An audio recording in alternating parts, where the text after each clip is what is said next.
Hello Year 11 and welcome to the second video here for our third topic, linear functions. And well, our first video was, I think, pretty busy. Learning about linear functions, what functions are, inputs, outputs, dependent and independent variables, gradient, y-intercept, the gradient, intercept, form, rise over run, all of this stuff. Gee, there was a lot to do there. Our second video here, well, you can see, here's the start, here's the finish. Not so much.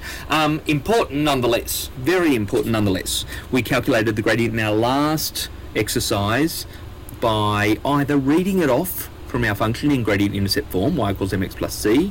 The gradient is the coefficient of x, abbreviated to m for some weird reason. We can do it that way, or we can look at a graph, we can draw in a right angle triangle, calculate the rise over the run, and calculate the gradient that way. This time we're going to look at this thing called the gradient formula. Don't we love a formula for calculating things? Sure do. And really, this is very similar to rise over run. Looks complicated, y2 minus y1 over x2 minus x1. These little 2's and 1's, they are not anything like squareds or anything like that. They're not exponentials or indices.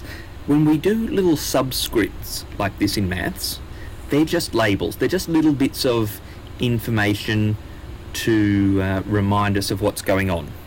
It's like a little name tag.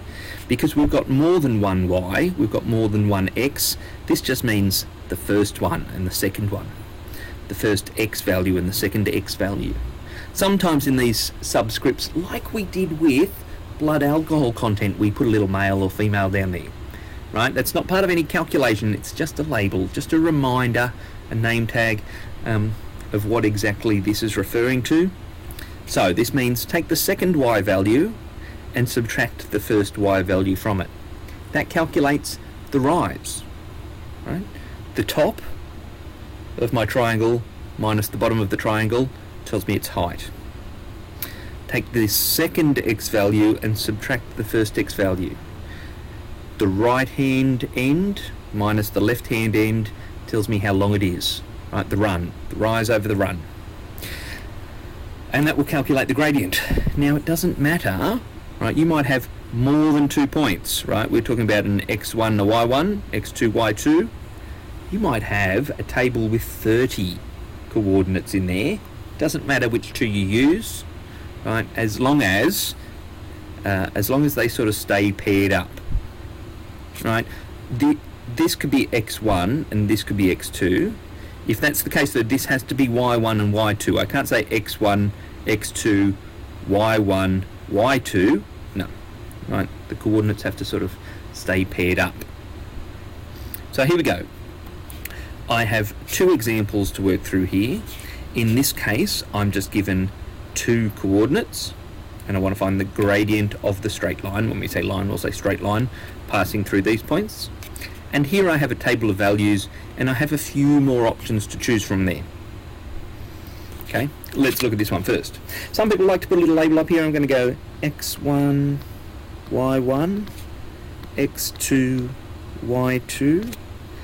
Once upon a time, and I suppose particularly teaching juniors how to do this for the first time, I might write a little like a shopping list sort of thing, and I might say x1 equals -1, y1 equals 3. Remember, x comes first in the alphabet. x2 equals 4, and y2 equals 13. Now that's not terribly efficient working.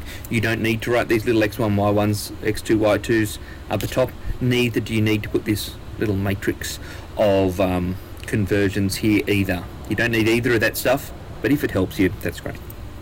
Now m for gradient is equal to, right, remember, it's y2 minus y1, so 13 minus 3, over x2 minus x1, for minus, be careful here, -1. Right, so we do this. It is important, I'm going to stress this, whenever we're dealing with formulas in this standard course, that at a bare minimum, you show the formula with the substitutions there. Right? I don't really want you to rewrite this formula. That doesn't really show me anything.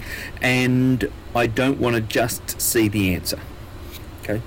I do want to see this part of it here, showing the substitutions. Now 13 minus 3 is 10. 4 minus negative 1, and that's like plus, is 5. 10 over 5 equals 2. Ready out? All good? Wonderful. Now over here, I might choose, look, I think I would rather, look, you try to use small numbers, but also positive numbers. I think I'm going to go for, you know what, I think I'm going to go for this and this. Even though I've got a negative in there, zeros always make my life easy. They're fairly small numbers. I think this will work out nicely. Now, I'm not going to write any of this other stuff out now. Maybe circling those things is not a bad idea. But m equals, now y2 minus y1. That's 13 minus negative 2. Over x2 minus x1, 3 minus 0. Now, 13 minus negative 2 is like 13 plus 2 is 15. 15 divided by 3 is 5. I would have got the same answer if I had chosen any other pairs.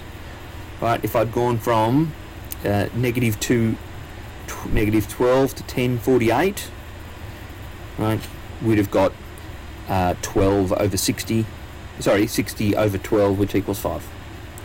Right, just bigger numbers, right, and more negatives and whatever else. I think that worked out fairly neatly. Anyhow, that's how that works. The gradient formula, y2 minus y1 on x2 minus x1, really is just a formal way of saying the rise over the run. And remember also that the gradient is how much y changes every time x goes up by 1. Let's just have a look here.